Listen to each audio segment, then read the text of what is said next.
Island Youth Empowerment Day.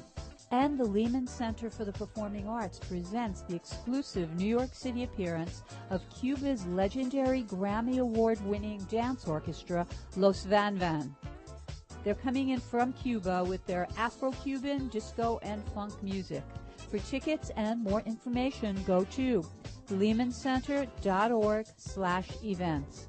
This has been your WBAI Community Bulletin Board. If you have an event you would like us to announce, please send it 2 weeks in advance to cbb@wbai.org.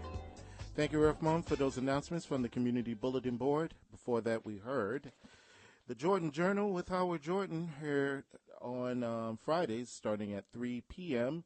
here on WBAI New York, 99.5 FM, and WBAI.org on the web. The time now is 5 p.m. Stay tuned for State of the Arts NYC with Savona Bailey-McClain. Stay tuned.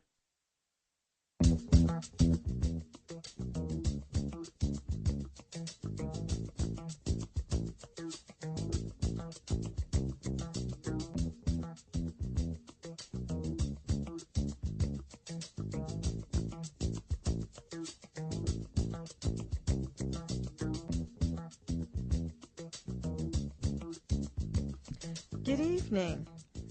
This is State of the Arts NYC, where we cover art. And tonight, we kick off the late summer and early fall with a series called Radical Breakthroughs, Movements, and Personalities. We have an exciting lineup for you. Tonight, we will be focusing on Lois Weber.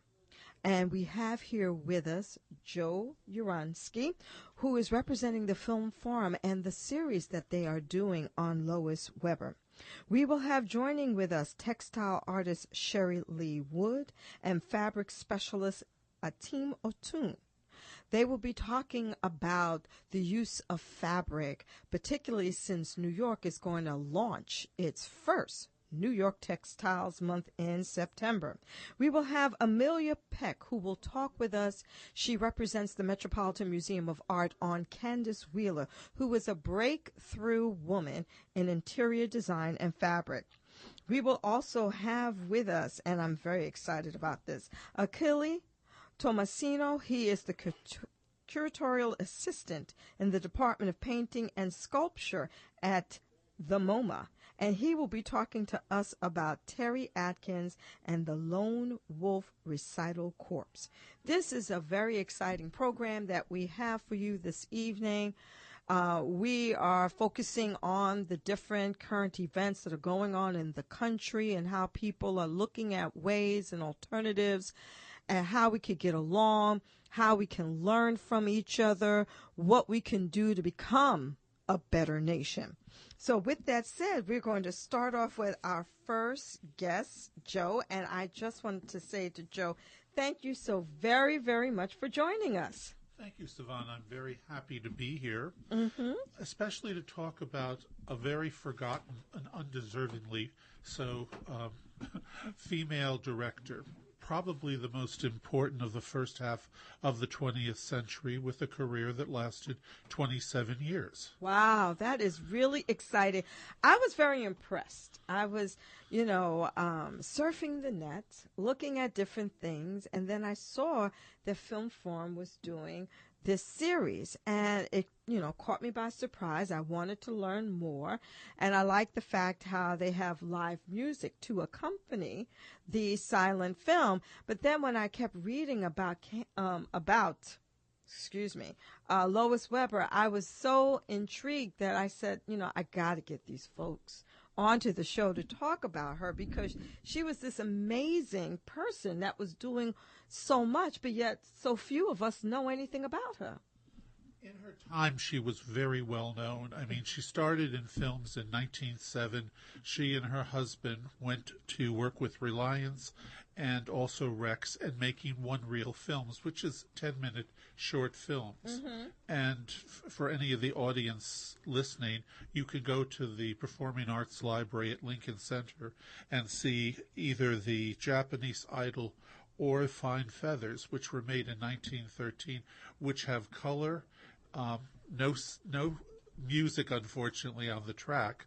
But when you come to the film forum, Steve Sterner does an excellent job of accompanying silent films. And I should point out that all films, from the earliest days right up until talkies, always were meant to be shown with music. It's part of the experience. Yes, I would agree. And the emotions that go behind the music is so stirring, too, because it's not like you're just playing the music. It's that you understand the pace of the film, the theme, what they're trying to convey, and it matches and blends so beautifully. And it's also something that changes from performance to performance. It's a very close relationship between you and the screen and how the music works.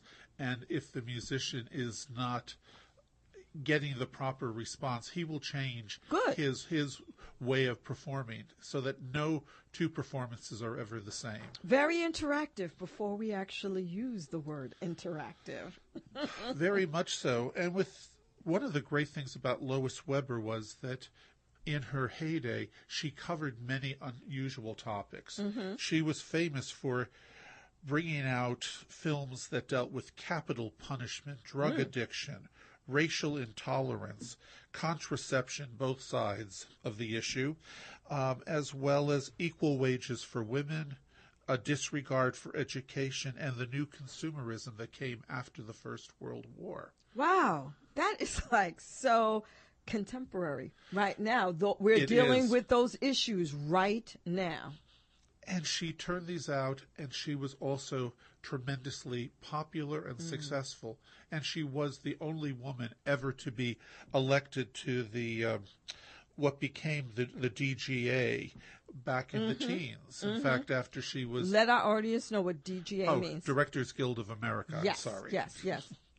And basically, this is a woman who was preaching, but she wasn't preaching from the Bible. She was preaching on the changes that women were experiencing in ethics and morals coming out of the Victorian era into the 20th century.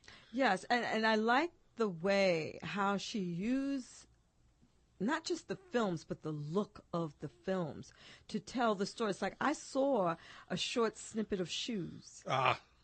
I really like that little film.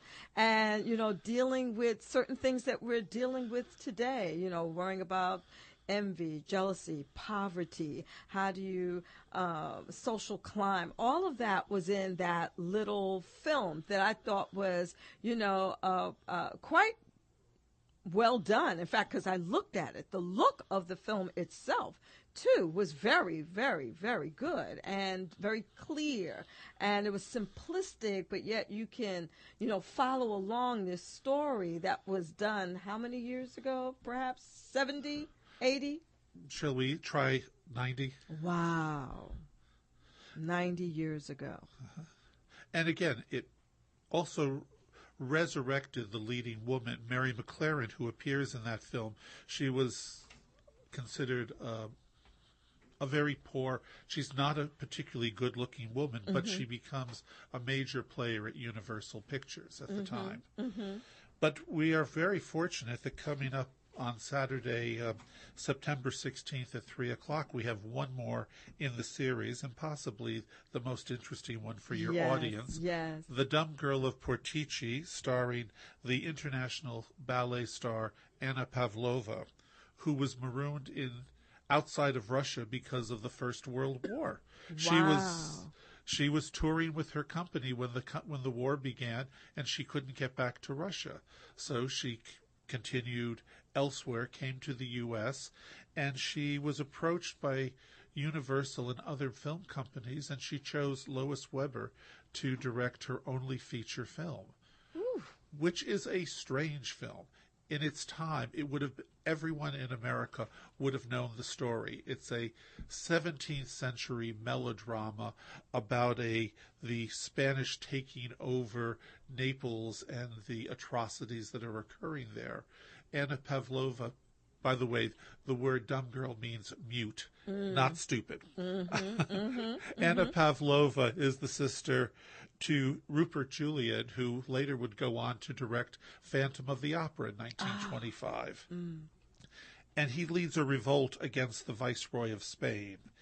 And the production has wonderful characters, and it has crowd scenes, a wonderful treatment of a revolution that's spectacular, with a burning of the town, great camera movement, and a conflagration which really is spectacular. It almost sounds operatic.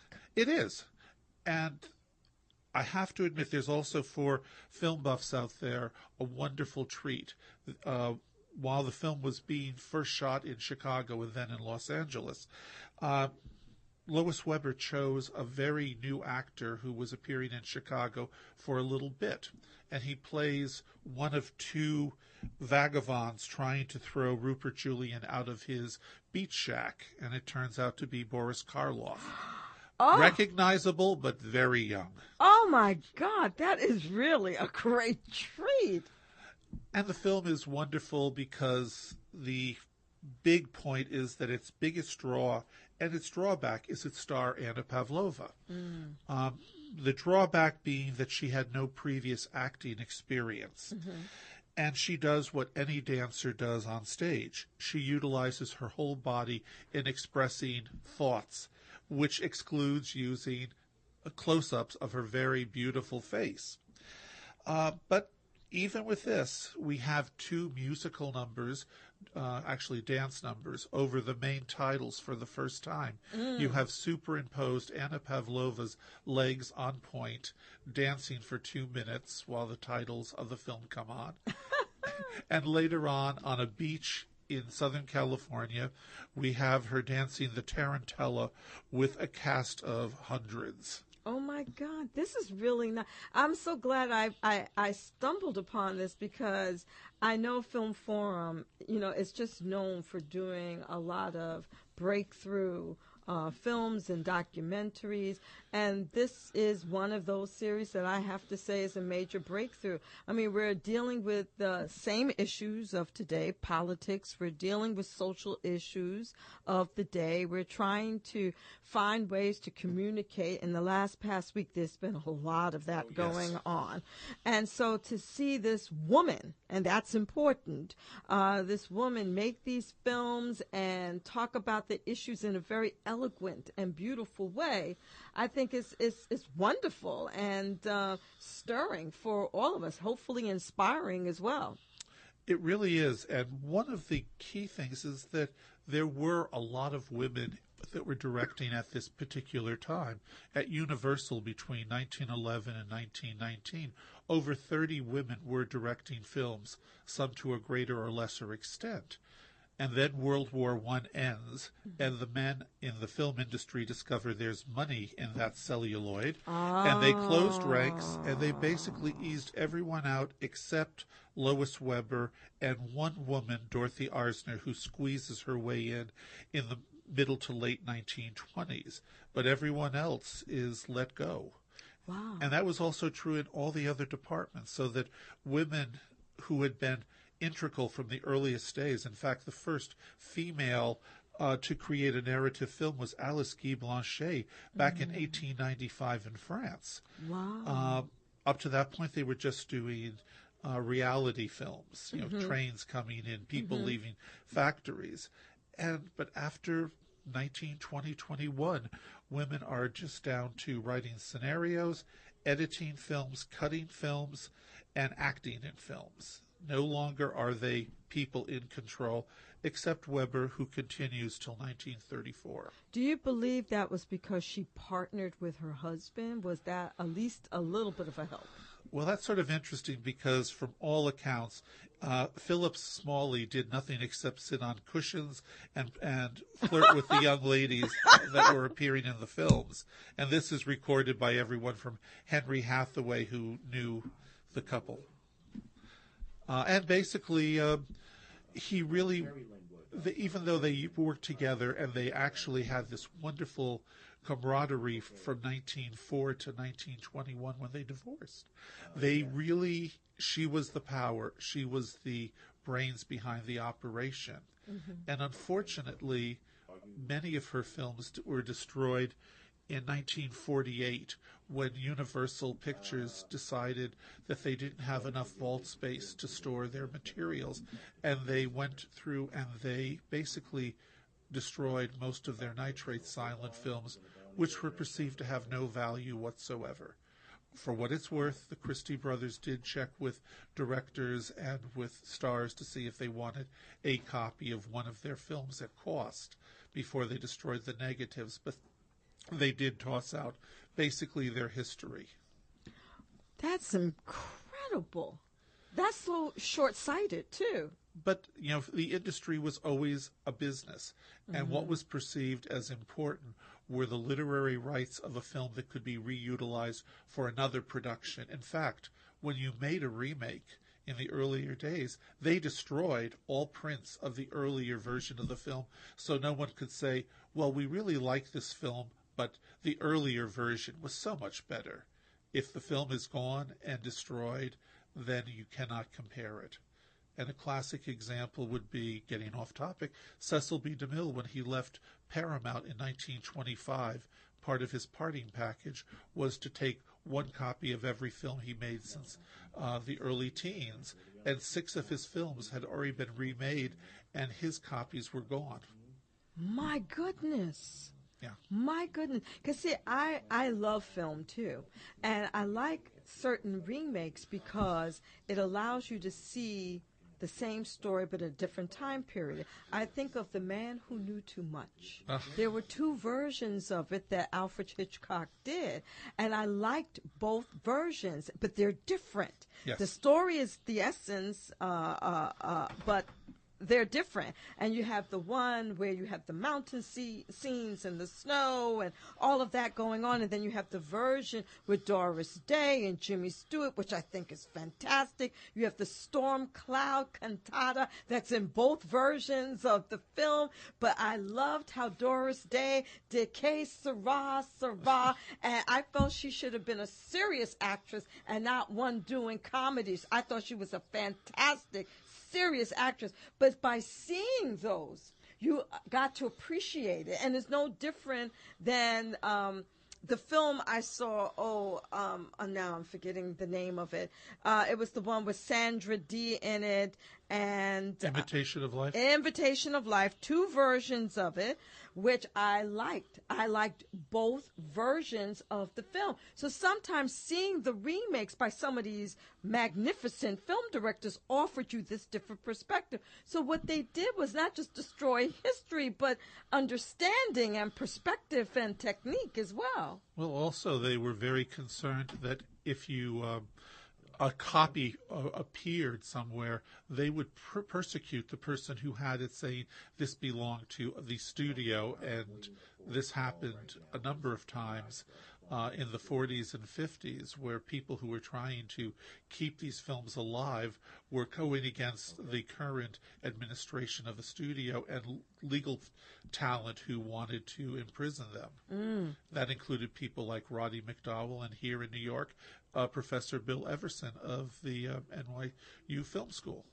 Really? Well, you know what? We're getting ready to wrap up this segment, but this was so informative because it's not just about Lois, but it shows the time in which she lived and the dynamics of the industry at that time. Hasn't changed very much, has it? It really hasn't, and the film that's coming up is particularly important because it has great production value and also a chance to see one of the greatest of the ballerinas appearing and doing her stuff on the salt flats of the Pacific Ocean. I mean, her tarantella is unbelievable, and I do hope that many of you can see this. But it's also true that several of her films have just been restored, and they're going to be brought out under the Milestone film label. Oh, that's great. Yeah, Shoes is one of them, and The Blot, and also Dumb Girl of Portici. Oh, this is fantastic. This is good because I really do think there's some great value and quality to the works that she produced. And I am encouraging our listeners to, take a moment to check out the website at filmforum.org, see when these films are going to be shown. There's only one more left in the series in September. I plan to be there. I'm changing my schedule around just so I can see The Dumb Girl of Portici, correct? Correct. And so I'm very, very happy about that. But I want to thank you so much, Joe, for joining us, for coming all the way down to the studio and engaging with us today. Thank you very much, Savona, for having me. Thank you. Bye-bye. Bye-bye.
And we are back with State of the Arts NYC, where we cover arts.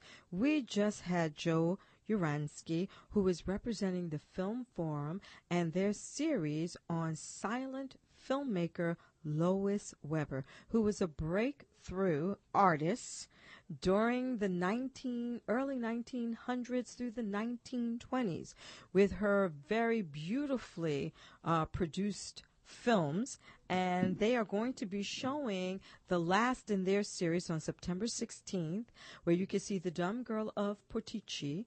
And I really, really recommend that our audience learn about the film, learn about the filmmaker, and maybe consider going out, because I think it would be worth your while to see this wonderful film. Now we go on to our next segment on textile, and we will have with us Sherri Lynn Wood. Is Sherri on the line?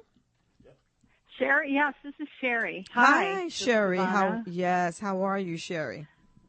Good. I'm okay. I'm glad to be here. Good. Yeah. Now, for the benefit of our audience, Sherri is a textile artist and sculptress. Would that be more correct? Yes, and a quilt maker. And a quilt maker. In fact, she is going to be participating in Quilters Take Manhattan, correct? That's right. It's going to be September 16th. Oh. Yeah. No, a lot of people are doing events on September 16th. That's the reason why I said, wow. We have the filmmaker, Lois Weber's film, the last film in the series, showing on the 16th.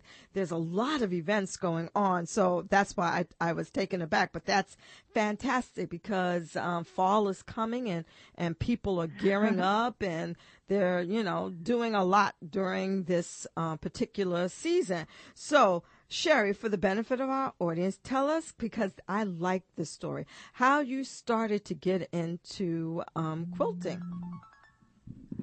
Well, I just started. I was sewing when I was 12 years old, and I didn't start quilt making, though, until I was in my 20s, my mid-20s, and I saw an exhibition of African-American quilts, a show called Who'd Have Thought It, that came to North Carolina, where I lived at the time, in the early 90s, and I was just kind of blown away by those quilts, and I really wanted to start, I just kind of focused everything on improvisation and quilt making. And then that led me into making, being an artist. And for many years I sold at the local farmers market in Carrboro. And is that the story you were looking for? Well, I'm not sure. There's a story. There's a story I heard about when you were, I believe, in high school. Yes, I know what story you're talking about. Yes, and you were getting in Okay. trouble for the dress you made. And I liked that story, how you were, finding yourself, you felt comfortable. And I believe it was the principal who thought you were not appropriately dressed because you didn't fit some sort of mold. And you went ahead and you did it anyway. That's what I liked about you, all that fight in you. And you were determined that you were going to, stand up for yourself. And your mother wasn't happy. But nonetheless, and you got punished for it, but nonetheless, it kind of puts you on that path of being a little bit of a rebel that you can figure out for yourself what you thought was important for you. That's the story I loved. That's the story. Yes, that's the story really got me started. I mean, that happened when I was in junior high. Mm-hmm. So, when I was 12, I just decided to buy my own sewing machine, and my mom wasn't a seamstress at all, and an elderly woman across the street from us in our neighborhood taught me how to sew, how to use a sewing machine. And by the time I was in junior high, around 14, or I guess that's around when you're in junior high, 13 and 14, I was making my own clothes. And one of the first things I was very proud of was a sundress, and it had really wide straps, and there wasn't anything revealing about it at all, nothing at all. And it wasn't short or anything. But anyways, I wore it to school, and there was a dress code for women that you couldn't wear sundress, and you couldn't have like your shoulders bare. And I was pulled out of class, and I didn't think it was really, I thought the idea of it was more that you couldn't wear, revealing kind of clothes, but this wasn't revealing at all. And plus I made it, so I was really proud. When you make your own clothes, it's part of your identity. Mm-hmm. And, and I was pulled out of class and said that I was, it was indecent. My mom had to come and bring me more clothes, and I was very defiant. And actually it was more than that though, it was fine. I was waiting for my mom outside, and the principal came out and followed me outside and I felt really uncomfortable. I was there alone, and, started saying more to me about my clothing, and I told him to go to I know. But I just like the fact that you. I got in trouble. I like the fact that you were coming into your own, and that's how you started to delve more and more into textiles. That's right, and it also told me that this still goes on. This idea of what women should wear and things like that. Mm-hmm. And it's interesting how your creative work can bring you there at such a young age to just be like, hold it, there's nothing wrong with this. This is a creative act. And, that kind of set me on my path in general. I mean, in a broader sense. I mean, That's not when I started making quilts, but that made me see the subversive power of sewing, and which is a typical, well, at least, home sewing, home ec, quilting is, a long-standing women's work, and that there's a lot of power in that. Yes. That can be expressed. So with that, I'm going to be bringing in our other guest for this segment, Atim Oton. And Atim, are you there? Yes, I am. Great. And Atim is she's the proprietor of Calabar Imports, which is in both Bed-Stuy and in Harlem. And one of the things that Atim does is that she works with a lot of female designers and allows them to have their works in her place of business and showcase a lot of African textiles. So, Atim, tell us a little bit of how you started to get involved and engage all of these women designers. I used to be an associate chair of product design at Parsons. And one of the things that I noted, especially for really the designers of color, I myself was an architect, and one of the issues for designers of color has been exposure and access to the market in a variety of different ways. Besides doing street festivals, other kinds of selling. We don't really go or get opportunities to go into retail stores or retail establishments on any serious level. So when I opened Calabar Imports with my mother about 12 and a half years ago, one of the ways we began was when buying overseas, we were very interested in buying from women makers, and just basically understanding that anyone that produced craft was a particular audience that we were interested in focusing on. So when in the last, 5 years, one of the things that I have sort of started really seriously doing is doing a lot of outreach to designers in New York City and globally about opportunities to come into New York and showcase their products, whether it's through a trunk show, whether it's through a consignment for opportunities, whether it's direct sales opportunities, because I think it's important to actually, as a maker, reach a direct customer, to understand the needs of customers themselves. Wow, that's great. I mean, you're offering these women designers this fabulous opportunity to present themselves to a much broader market. And I think this is great because that's what Sherri is also doing, too, with Quilters Take Manhattan. Isn't that correct, Sherri? Yeah. I mean, one of the work that I do, I'm a quilt maker. I also consider myself as a social practice artist, meaning that I work in the community. And, you know, a lot of the people that I work with, I teach a lot. I teach improvisation.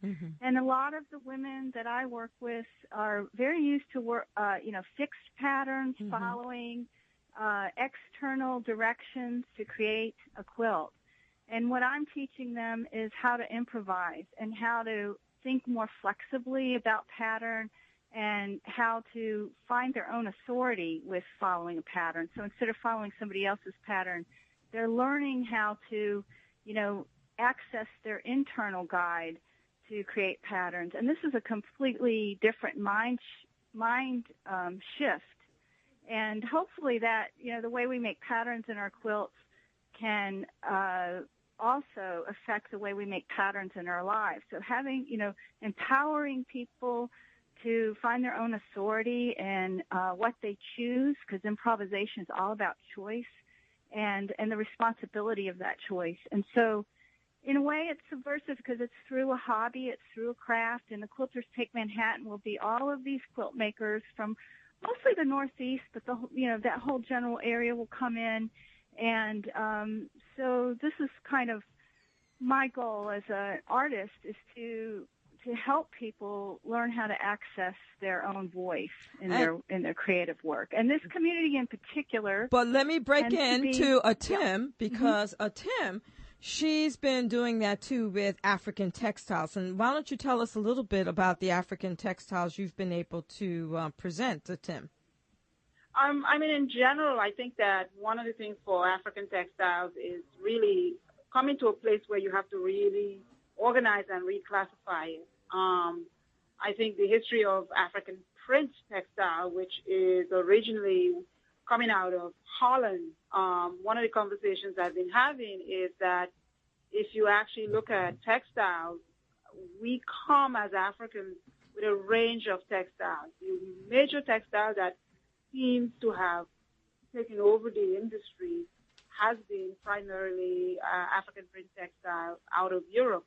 But if you go back and look at the European experience was coming into Africa to basically draw images on fabric that were African. Everybody keeps saying, no, they're not African.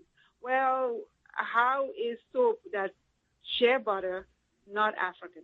And that's one of the things I always have conversations about, is that we are in a global intermingling culture of producers. How I visualize color in Africa is now becoming more global. It's no longer African colors are bright only, quote unquote. There is a muted textile system that doesn't leave Africa. It doesn't show up in the West. But those of us who have lived in Africa and work in Africa will sort of recognize other kinds of fabric. For instance, if you go up to the northern part of Nigeria and northern part of Ghana, a lot of those fabrics never show up into this country at all. And I think that some of the interest in African fashion has really, in a sense, for all of the designers that I'm working with, one of the conversations is try something new. Right. Meaning try something that hasn't been seen here. Experiment. I have a group of designers who actually print their own fabric.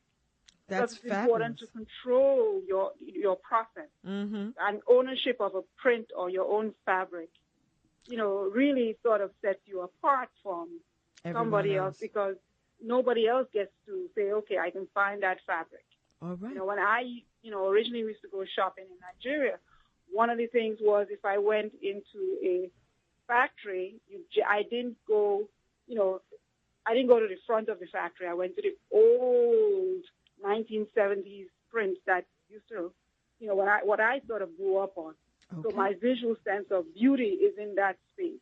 All right. I think the modernization has created some issues for us. No. I was going to say we have to wrap up this segment, but I wanted to thank both of you ladies for joining us today, because I learned so much from each of you about textiles and its uses and its importance, particularly for women. And I think women has transformed the industry quite a bit. And I just wanted to say before we end, tomorrow afternoon at 5 p.m. at Calabar Imports in Harlem, there will be another talk with Atim, and I will be interviewing her live. And folks can come out. It's a free event. We'll have a little bit of wine. But I just wanted to thank, again, both of you for joining us. I will keep up with you. And, Sherri, yes, I'm going to try to attend one of your events here for Quilters Take Manhattan. And so we're getting ready to end this segment now. But thank you, ladies, so very, very much for joining me. All right. I appreciate it. Thank you very much. All right. Bye-bye.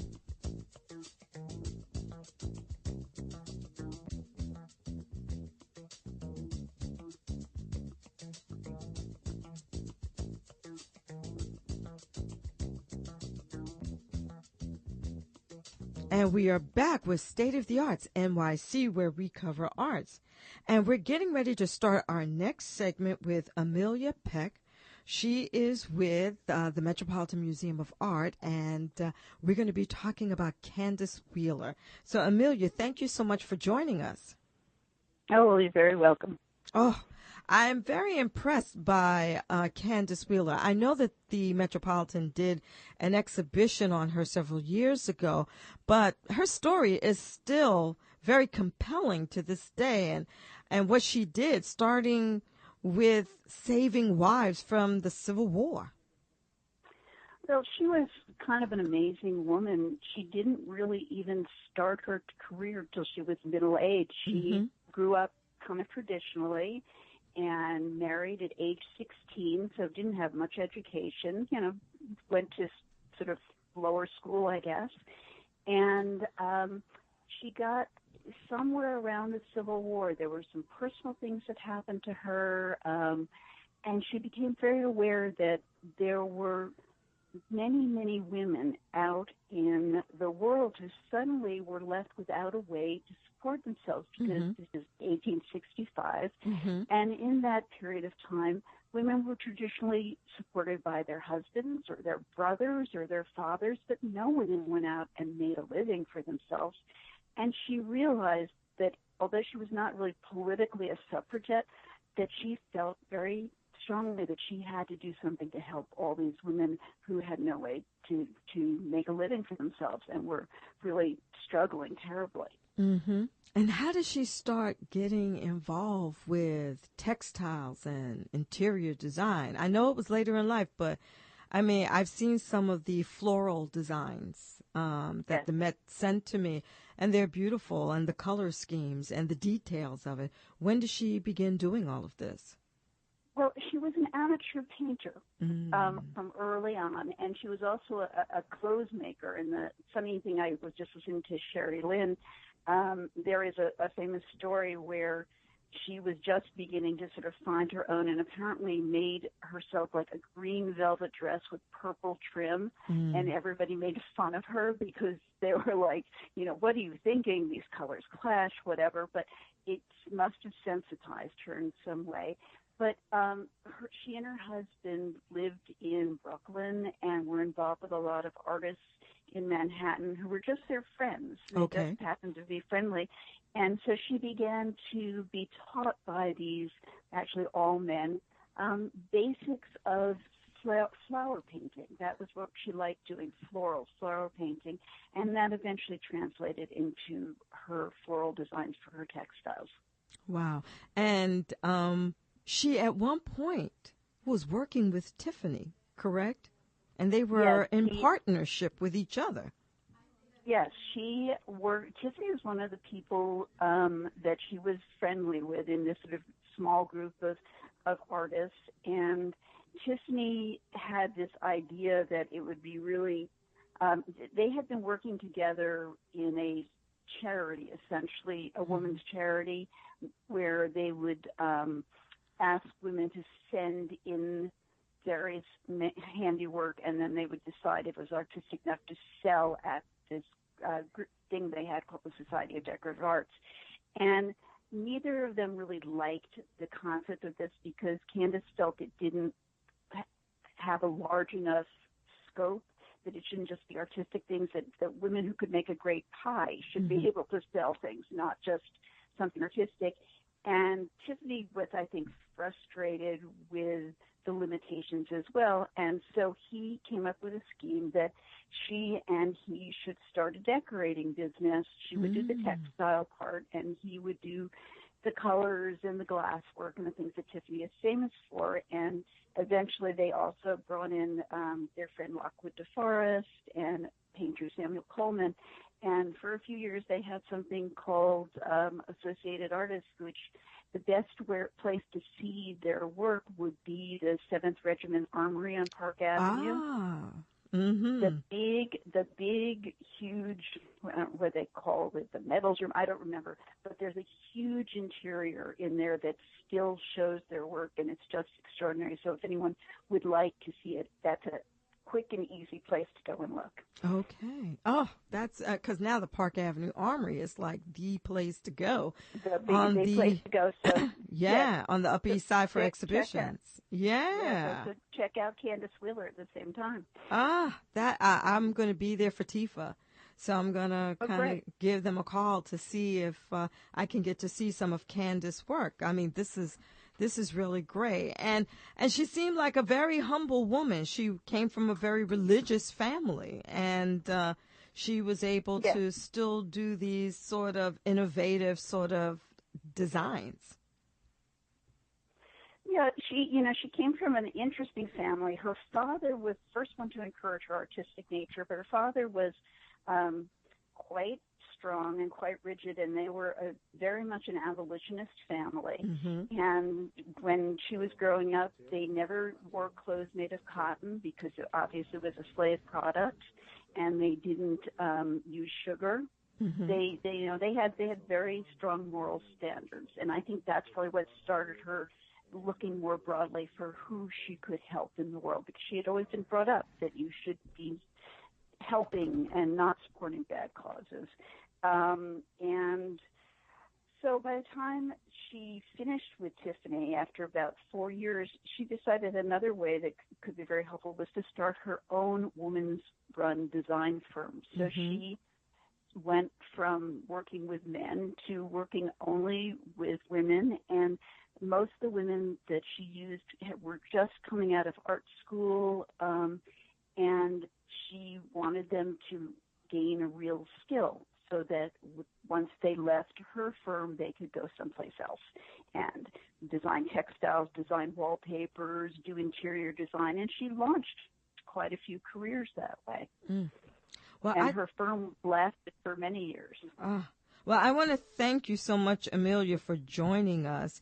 And I want to tell our audience that you can go on the Met's website, and there are a number of essays and images of her work so that you can look there. We also have a post that we put on stateoftheartsnyc.wordpress.com, which also has images, a younger picture of Candice and her bio so that you can learn about this radical figure who actually transformed this industry. And again, Amelia, thank you so very, very much for having this short chat with us and joining us today. Well, you're very welcome. Thank you for having me. Bye-bye.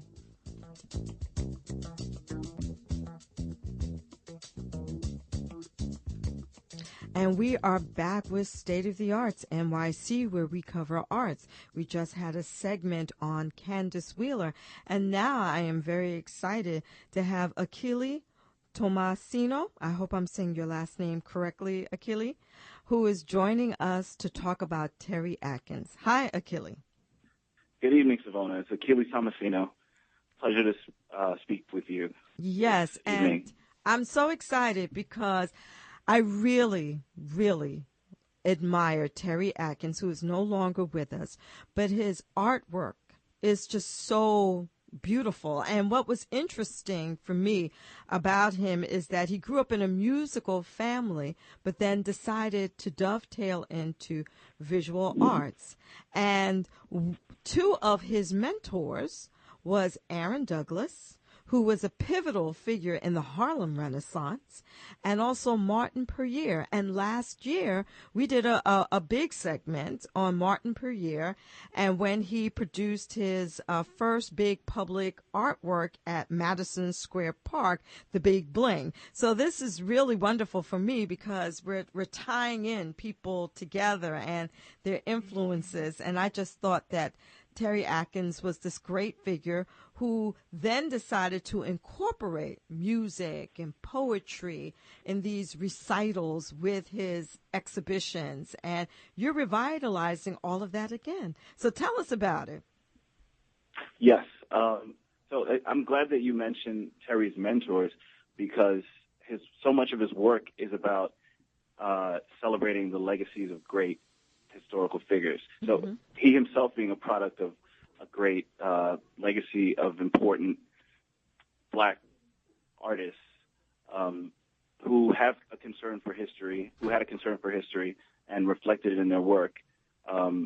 He found a really great way to marry his concern for history and his passion for abstraction. And the Lone Wolf Recital Corps I consider to be an extension of Atkins' sculptural practice.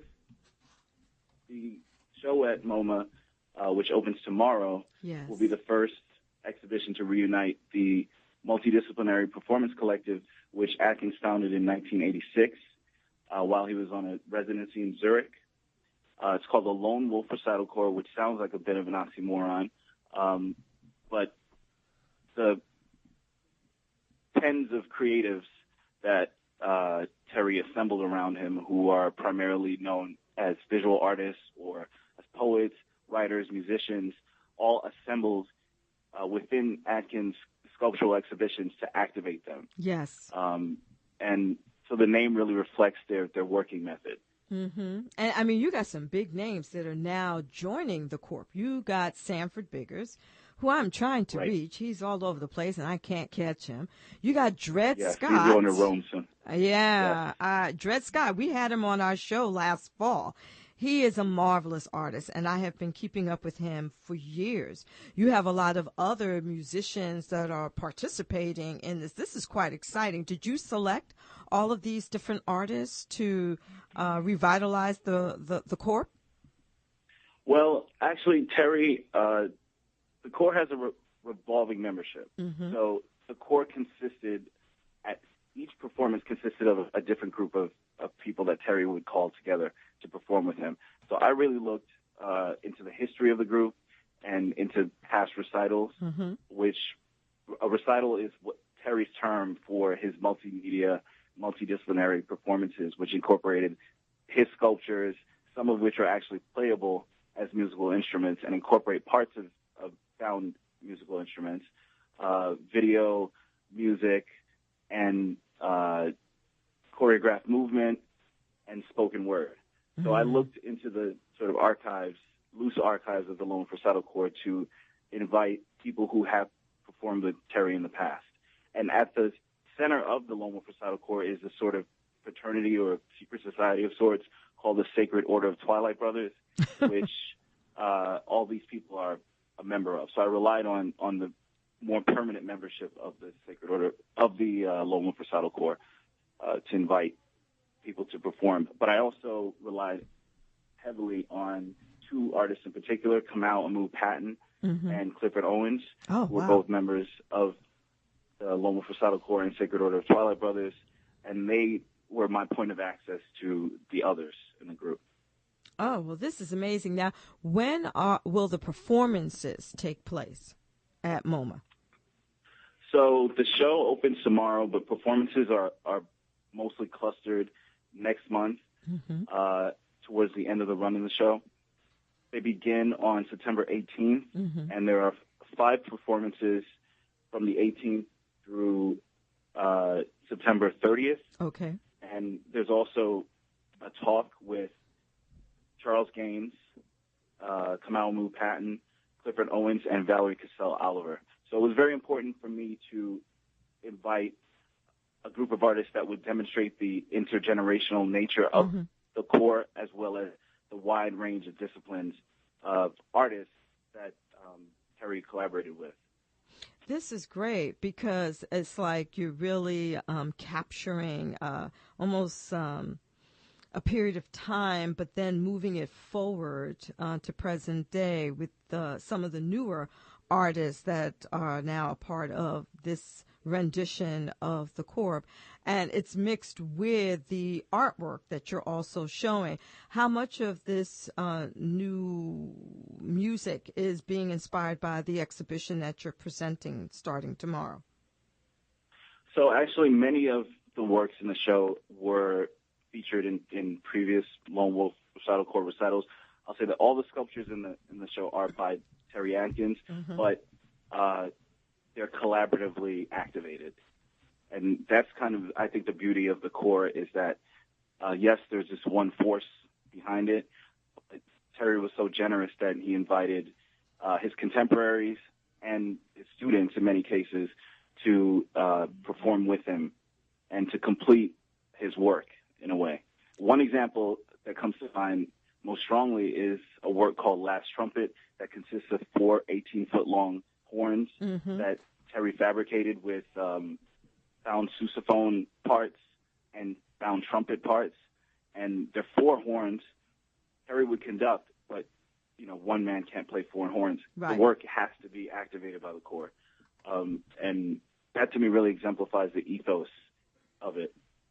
Okay. This is wonderful. So I just want to say thank you for joining us to talk about Terry Atkins. I mean, I really loved him, and I got to see some of his works last year when Pace Gallery was doing the exhibition on Right. Blackness and Abstraction. Abstraction, And that was a gorgeous, gorgeous show. And so I've been following him ever since, and I just want to thank you and MoMA for allowing you to come on to talk to us just a little bit about this. And we encourage all of our listeners to go back on your website at MoMA to check out Yes. those dates and to MoMA.org/Lone Wolf has the specific performance dates and information about who's performing when. Great. Well, thank you so very much, Akili, Thank and you. I hope to meet you soon. I'm looking forward to it. Thank you. All right. Bye-bye. And, are we back on? Oh, and I just wanted to say to our listeners, we had a packed show for you today, so we had to keep moving quickly. But I just wanted to say this is the beginning of a 6-week sort of run where we're going to deal with radical breakthroughs, movements, and personalities. And again, tomorrow at 5 p.m. at Calabar Imports in Harlem, we will have a live talk with proprietor Atim Oton. She will be talking to us about the many variations of African textiles. So I just want to wish everyone a great week coming up, and we will talk with you soon next week. Check us out on iTunes. Check us out on Mixcloud, SoundCloud. We're all over the place trying to make sure that we share the arts with everyone and that they can really appreciate it. Bye-bye.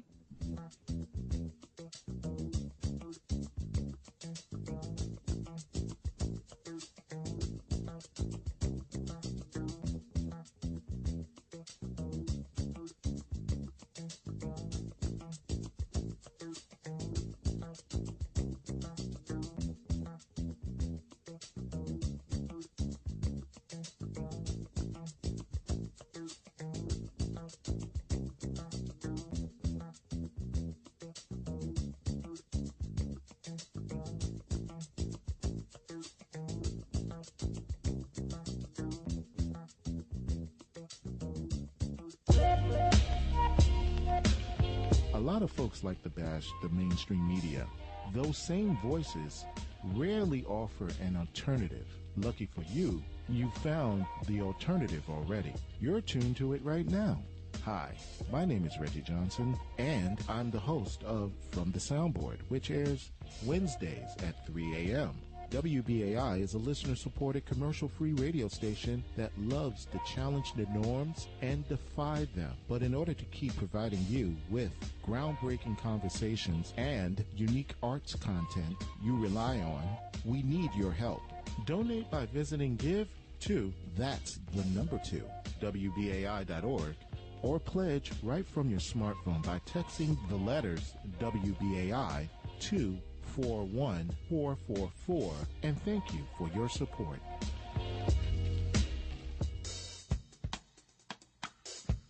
Imhotep Gary Bird inviting you to join us for Radio GBE, the Global Black Experience and the Global Beat Experience, where the message is in the music. Friday nights, 6 to 8 p.m. Join us for all the features, interviews, guest coverage, and the music mix you've come to expect. And, of course, the things that light up your Friday night here in New York City and across the country and right through the diaspora.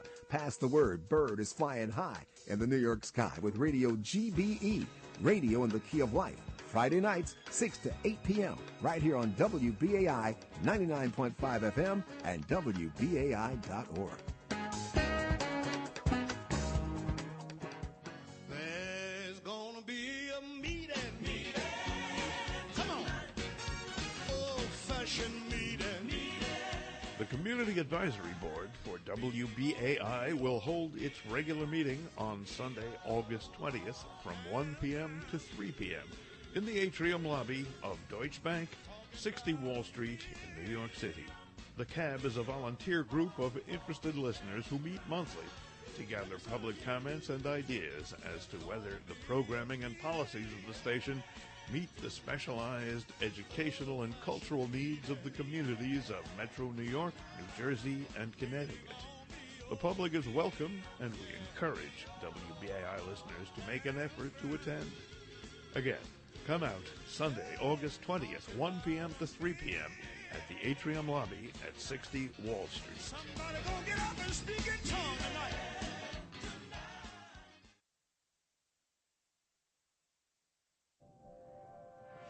This is Cornell West, and for the best in rhythm and blues, reggae, ska, calypso, and all the musical cultures in the rich African diaspora, I listen to the Midnight Ravers on alternate Fridays over listener-sponsored non-commercial radio WBAI 99.5 FM.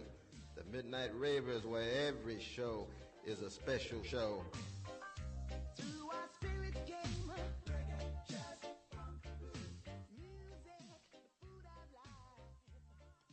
All right, and once again, this is WBAI New York, 99.5 FM, and WBAI.org on the web. Once again, this is a listener-sponsored community radio station providing you a Pacifica state of mind since 1960. And the previous program, as I dropped something on the floor, okay, it wasn't anything perishable. That's a good thing. The previous program was Study the Arts NYC, hosted and produced by Savona Bailey-McClain, heard Fridays at 5 p.m. 6 p.m., stay tuned for Radio GBE with Imhotep Gary Bird coming up. But before we go there, I just wanted to make an announcement. Refuse Fascism has asked us to announce that they're organizing conference to drive out Donald Trump and Mike Pence is tomorrow, Saturday afternoon, from noon to 6 p.m. It's at the LGBT Community Center at 208